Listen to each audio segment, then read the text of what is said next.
పరంగా బాగలేదు. చివరి 4 నెలలు మళ్ళీ బాగుంది. ఎప్పటి నుంచి డిసెంబర్, జనవరి, ఫిబ్రవరి, మార్చి వరకు కూడా మళ్ళీ బాగుంది. ఇకపోతే ఉత్తర పలికిన వాళ్ళండి. ఉత్తర పలికిన వాళ్ళకి మొదట 5, మధ్యలో 2, ఆ తర్వాత 2. అంటే ఉత్తర పలికిన చెప్పాను సింహరాశి, కన్యరాశిలోకి వస్తుంది. అయితే వీళ్ళకి మొదటి 4 నెలలు ఆదాయం. తర్వాత మధ్యలో సామాన్యంగా ఉంటుంది. 8 అయితే 8 రూపాయలు వస్తుంది. 10 రూపాయలు కావాలంటే 8 రూపాయలు వస్తుంది. ఆ మాత్రంతో 4 నెలలు కూడా 10 రూపాయలు కావాలి. ఈ నవరాత్రి చేయాలి, 1,00,000 రూపాయలు కావాలంటే 80,000 వస్తుంది. 20,000 గురువు గారు తెచ్చుకోలేక ఈ విధంగా ఉత్తర పలికిన వాళ్ళకి బాగుంది. అలాగే హస్త నక్షత్రం వాళ్ళకి మధ్యలో మధ్యలో ఉన్న 2 సున్నాలు పడిపోయండి. సురేష్ నేను అనుకుంటాను చాలా జాగ్రత్తగా ఉండాలి. లక్ష్మిని బాగా నమ్మాలి. లక్ష్మీ పూజలు చేయడం, సోమవారం నియమాలు పాటించడం ఇవి చేయాలి. ఎందుకంటే మొదట 2 సున్నాలు పడిపోయాయి. హస్త నక్షత్రం కన్యరాశిలో వస్తుంది. ఈ కన్యరాశి వాళ్ళ హస్త నక్షత్రంలో ఎవరినంటే మాత్రం మొదటి 8 నెలలు జాగ్రత్తగా ఉండాలి. డబ్బులు ఎప్పుడు పడటం, ఖర్చు పెట్టడం, గొప్పలకు పోవడం ఇవి చేయకూడదు. ఇప్పుడు పెట్టించామంటే తర్వాత మనం ఇబ్బంది పడిపోతుంటాం. తర్వాత మళ్ళీ ఈ పడిన 8 నెలల కష్టం కాస్త ఆ 4 నెలల్లో తీరిపోతుంది. చాలా బాగుంటుంది చివరిలో. ఎప్పటి నుంచి అంటే డిసెంబర్, జనవరి, ఫిబ్రవరి, మార్చి మాది చాలా బాగుంది. సరే, చిత్తా నక్షత్రానికి మొత్తం 3 4 కూడా బాగుంది. అంటే 12 నెలలు కూడా బాగుంది. మొదటి 3, మధ్యలో 1, చివరిలో 1. ఆదాయం 1. చిత్తా నక్షత్రం ఎందులో వస్తుందండి? కన్యలో 2-3 పాదాలు వస్తుంది. సో తులాలోన 3-4 పాదాలు వస్తుంది. ఇది చిత్తా నక్షత్రం. స్వాతి నక్షత్రానికి కూడా బ్యాలెన్స్ గా ఉందండి. లాస్ట్ లో 4 నెలలు చాలా బాగుంది. మధ్యలో సమానంగా ఉంది. ఎంత కావాలంత వస్తుంది, వచ్చి వెళ్ళిపోతుంది. చివరికి వచ్చేసరికి మాత్రం డిసెంబర్ నుంచి కూడబెట్టడం మొదలు పెడతాం. ఇకపోతే విశాఖ నక్షత్రం మొదట బాగుంది. ఆ తర్వాత 8 నెలలు మాత్రం కొద్దిగా ఆరోగ్య సమస్యలు ఎవరైనా ఉంటే చూసుకోండి. ఆరోగ్య సమస్యలు, ఆదాయం కొద్దిగా తగ్గడం ఇవి ఉంటాయి. ఇకపోతే అనురాధ వాళ్ళకి బాగుంది. మొదటి 4 నెలలు సమానంగా ఉంది. తర్వాత మధ్యలోన ఆగస్టు నుంచి డిసెంబర్ వరకు ఆదాయం చాలా బాగుంది. డిసెంబర్ నుంచి మార్చి వరకు సమపాలంగా ఉంది. ఇకపోతే జ్యేష్ఠ నక్షత్రానికి మొదటి 4 నెలలు చాలా బాగుంది. మధ్యలో సమానంగా ఉంది. ఆ తర్వాత కూడా సమానంగా ఉంది. కనుక జ్యేష్ఠ నక్షత్రానికి భయం లేదు. మూల నక్షత్రానికి మొదటి మధ్యమంగా ఉంది. అంటే ఎంత కావాలో అంతే వస్తుంది. మధ్యలో మాత్రం ఆర్థిక సమస్య కానీ, ఆరోగ్య సమస్య కానీ ఆగస్టు నుంచి డిసెంబర్ వరకు వస్తుంది. ఆ తర్వాత డిసెంబర్ నుంచి మళ్ళీ మార్చి వరకు కూడా చాలా బాగుంది. ఎవరికంటే మూల అంటే ధనురాశి ఉంటుంది. ఇకపోతే పూర్వాషాఢ కూడా ధనుసే. పూర్వాషాఢ 5, 1, 3 వీళ్ళకి సంవత్సరం చాలా బాగుందండి. ధనుసు రాస్తే కానీ పూర్వాషాఢకి చాలా బాగుంది. 5, 1, 3 అంటే ఆదాయం డబ్బులకి కొరత ఉండదు. మరి చూసారా? ఉత్తరాషాఢ మొదటి 4 నెలలు మాత్రం కొద్దిగా స్టార్టింగ్ లోనే ఇంక ఏదో కొనాలి, ఆహారం కొనాలి, లేకుండా ఇది ఏదో కొనాలనుకుంటే పక్కన నుంచి డబ్బులు తెచ్చుకోవాలి. కానీ ఆ తర్వాత బాగుంది. ఆగస్టు నుంచి డిసెంబర్ వరకు ఉంది. డిసెంబర్ నుంచి ఏదైనా శుభకార్యం కలుగుతుంది కనుక ఖర్చు అనేది ఉంది. ఇకపోతే శ్రవణ నక్షత్రానికి మొదటి 3-4 నెలలు కూడా చాలా బాగుంది. ఆగస్టు నుంచి డిసెంబర్ మాత్రం ఖర్చు ఇవన్నీ కూడా ఉంటాయి. ఆ ఖర్చు ఉంటుంది, ఆరోగ్య సమస్య ఉంటుంది. తర్వాత డిసెంబర్ నుంచి మార్చి వరకు కూడా సంపాదన ఉంది. ఎవరికండి? శ్రవణ నక్షత్రం. ధనిష్టాకి మొత్తం 12 నెలలు కూడా బాగుంది. మొదటి 4 నెలలు సమానంగా ఉంది. ఆగస్టు నుంచి డిసెంబర్ చాలా బాగుంది. ఆదాయం పెరుగుతుంది. డిసెంబర్ నుంచి మార్చికి మళ్ళీ సామాన్యంగా ఉంది. అంటే అవసరానికి తగ్గట్టు వచ్చి వెళ్ళిపోతుంది డబ్బులు. శతభిషానికి ఆదాయం వేయాలి. కాందే పదాలు చాలా బాగుంది. 1, 2, 1 అంటే ఆదాయం కావాల్సినంత వస్తుంది, వదిలేసుకోవడం కూడా జరుగుతుంది. పూర్వభద్రకి మొదటి 4 నెలలు సంపాదన ఉంది. ఆగస్టు నుంచి డిసెంబర్ మాత్రం కొద్దిగా ఆర్థికంగా, ఆరోగ్యంగా సమస్య ఉంటుంది. మళ్ళీ డిసెంబర్ నుంచి మార్చి మళ్ళీ చాలా బాగుంది. ఎవరికంటే పూర్వభద్ర ఎందులో వస్తుంది చెప్పాను మీకు. కుంభంలోనే 1, 2, 3 పాదాలు వస్తుంది. మీనంలో 4వ పాదం వస్తుంది. అలాగే ఉత్తరాభాద్రకి మొదటి 8 నెలలు చాలా బాగుంది చెప్పాను. నేను ఉత్తరాభాద్ర 4 నెలలు కూడా చాలా బాగుంది. 8 నెలలు అంటే మార్చి టు ఆగస్టు డిసెంబర్ బాగుంది. డిసెంబర్ నుంచి మాత్రం చివరిలోన వెళ్ళిపోతే శుభకార్యాలు ఉన్నాయి. ఇల్లు కొనడం, పెళ్లి చేయడం ఉంది మీనరాశి. అందుకే ఏం చేస్తారంటే కొద్దిగా ఆర్థికంగా మాత్రం అప్పు చేయాల్సిన పరిస్థితి. మీనరాశి జనరల్ గా వీళ్ళు చాలా దేనికి బ్యాలెన్స్డ్గా ఉంటారు. కానీ అవసరానికి ఎవరికైనా అప్పు లేని ఇల్లు కానీ పెళ్లి కానీ చేయడం అంట భగవంతుని తరం కూడా కాదట. అందరు శ్రీనివాసుగా అప్పు చేసి పెళ్లి చేసుకుంటాం మనంతా. అలాగే మీనరాశి వాళ్ళు ఉత్తరాభాద్ర నక్షత్రానికి వెళ్ళిపోయారు. రేవతి వాళ్ళకి బాగుంటుంది. సమానంగా ఉంది. నాకు 10 రూపాయలు కావాలి, పద్ధతిగా 10 రూపాయలు వచ్చేస్తుంది. అప్పు కాదు, అది కావాల్సింది వచ్చేస్తుంది. అలాగే 12 నెలలు కూడా మేము రేవతి నక్షత్రం గడిచిపోతుందండి. ఈ విధంగా ఉంది కనుక చాలా బాగుందండి. పురోహితుడు శుక్రుడు, పరీక్షకుడు గురుడు, గణకుడు శని. గణకుడు శని కనుక ఇచ్చే వాళ్ళు చాలా ఆలోచించిస్తారు. బ్యాంకు లోన్లకి మీరు ఈ సంవత్సరం వెళ్తే వాడు 10 సార్లు డాక్యుమెంట్లు తిప్పి ఇస్తాడు అన్నమాట. లెక్కలు వేసి ఇస్తాడు. అలాగే రామపాలకుడు కుజుడు కొద్దిగా అధికారులు చిరాగ్గానే ఉంటారు మన పట్ల. అప్లికేషన్ టైం మీద వెళ్ళారు, నాకు ఈ నేటివిటీ సర్టిఫికేట్ ఉంటే నాకు 7 సార్లు తిప్పుతారు. తిప్పినాక అక్కడ రుణపడి చేసి పెడతారు. రాష్ట్రాధిపతి గురుడు బాగున్నారు, దేశోద్యోగపతి కుజుడు. దేశోద్యోగపతి కనుక కుజుడు కూడా ఉద్యోగాలు ఇచ్చే పరిస్థితులు ఉంటారు. అంటే ఫస్ట్ ఆఫీసర్ కంటే సెకండ్ ఆఫీసర్ ఇస్తాడు. ఫర్ ఎగ్జాంపుల్ జేడీ గారు జేడీ గారి ద్వారా పని అవుతుంది. అలా అశ్వాధిపతి కుజుడు, గుర్రాలకు అధిపతి కుజుడు కనుక బాగుంది. వాహనాలు పరిగెడతాయి ఈ సంవత్సరం, వాహనాలు కొత్తవి కూడా దిగుతాయి. గణాధిపతి మన గజాధిపతి శుక్రుడు. శుక్రుడు కనుక శుక్రుడు అంటే విలాసవంతమైన వాడు కనుక ఐరావతంలా ఉంటాయి వాహనాలు, బాగానే ఉంది.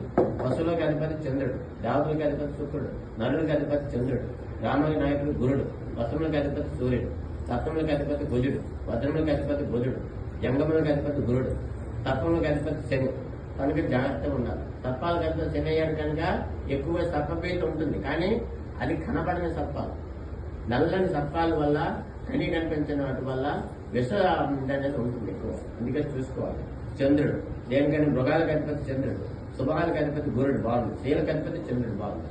అందుకు స్త్రీలు ఎక్కువగా మనస్తాపాలు గురవ్వకుండా ప్రశాంతంగా మీ పనులు మీరు చేసుకుంటూ దైవచింతన చేసుకుంటూ చక్కగా గడుపుకోవాలండి సంవత్సరం. అర్థమైందా? దేవుని అడగాలనుకుంటే అడగండి. నెక్స్ట్ మాట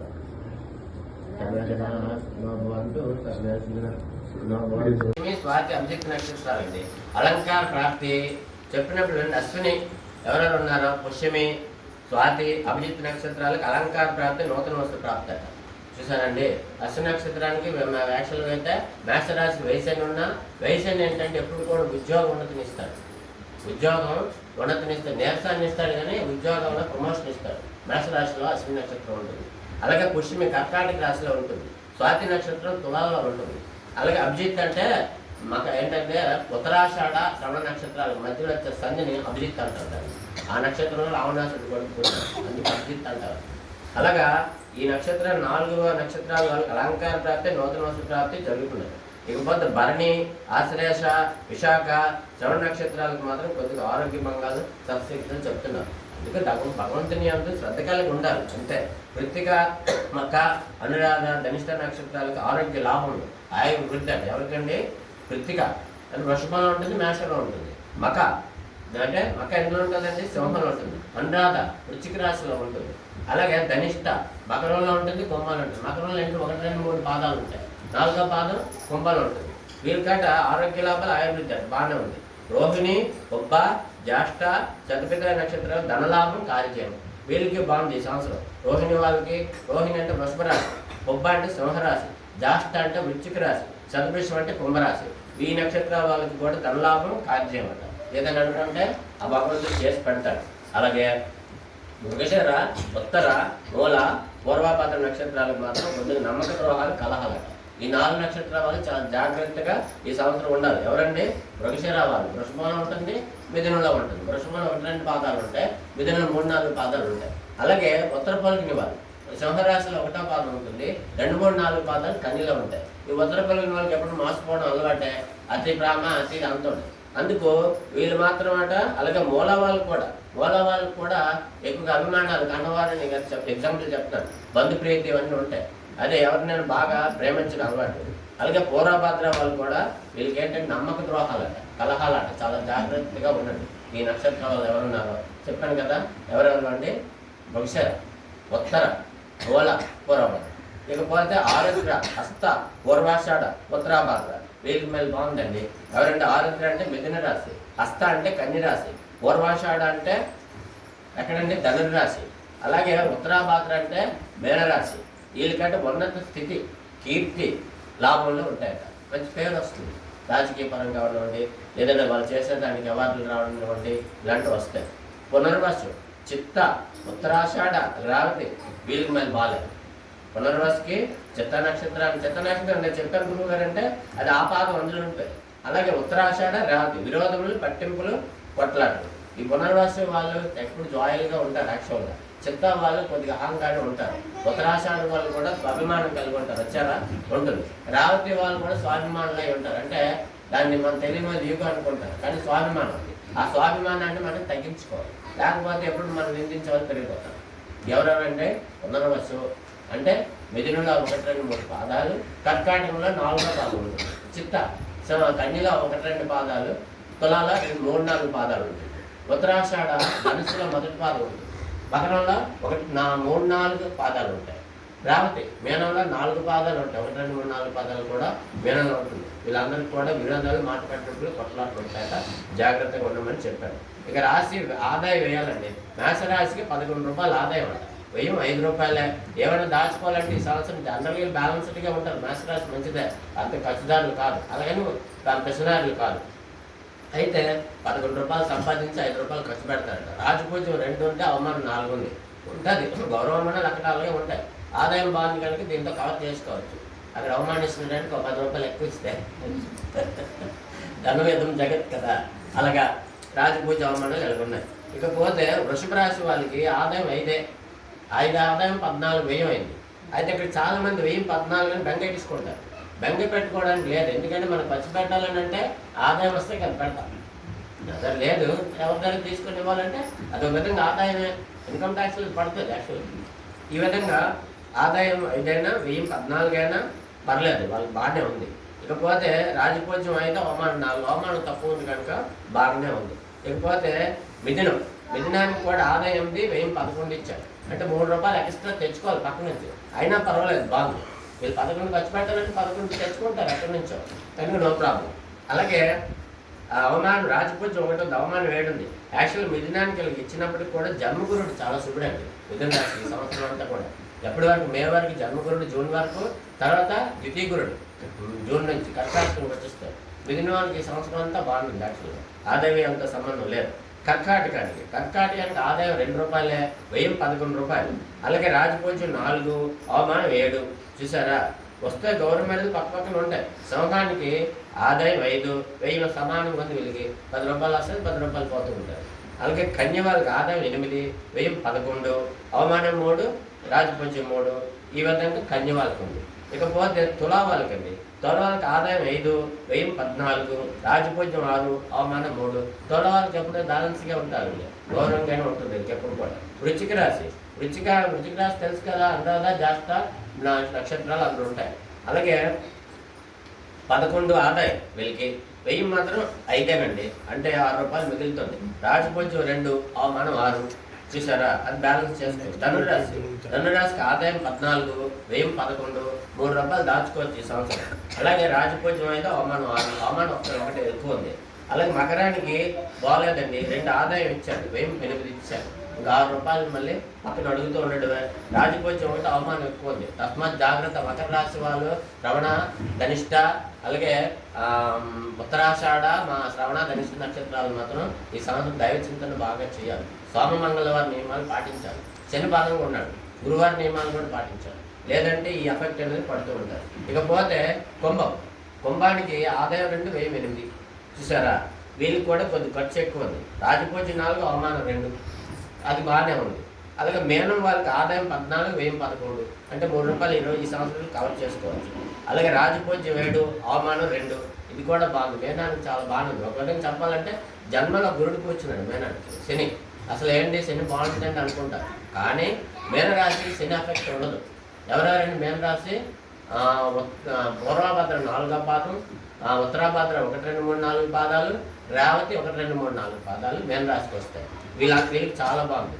అందుకు ఇకపోతే కర్కాటక ఏంటది, జూన్ వచ్చేటప్పటికి పంచమగురుడు వస్తాడు, ఇంట్లో కళ్యాణాలు చేస్తారు, లేదా ఇల్లు కడతారు, లేదా ఇల్లు కొంటారు. ఇలాంటి శుభకార్యాలన్నీ కూడా మీనరాశికి జన్మగురుడు జన్మ శని అయినప్పుడు కూడా మాట పెద్ద పట్టింపు లేదు. ఎందుకంటే శని నీచాధిపతి అయ్యాడు, బలం లేదు శనికి. శనికి బలం లేనప్పుడు ఏం చేస్తాడు, అదే ఒక దొంగని తీసుకొని స్టేషన్లో పెట్టేస్తే వాడు ఏమైనా చేయగలరా? అలాగే శని కూడా ఏం చేయలేని పరిస్థితిలో ఉన్నాడు కనుక భయం లేదు మీనరాశిలో. అయిపోయింది. ఇకపోతే కాంతయ్య ఫలాలు అంటాడు. అశ్విని నక్షత్రానికి మొదటి 4, చివరిన 2, 2 సున్నాలు పడ్డాయి. అంటే మొదట్లో ఆదాయం బ్యాలెన్స్గా ఉన్నా ఆ తర్వాత కొద్దిగా అనారోగ్యం, కొద్దిగా ఆర్థికంగా ఎవరికైనా అడగవలసిన పరిస్థితి వస్తారు. భరణి నక్షత్రానికి చాలా బాగుంది.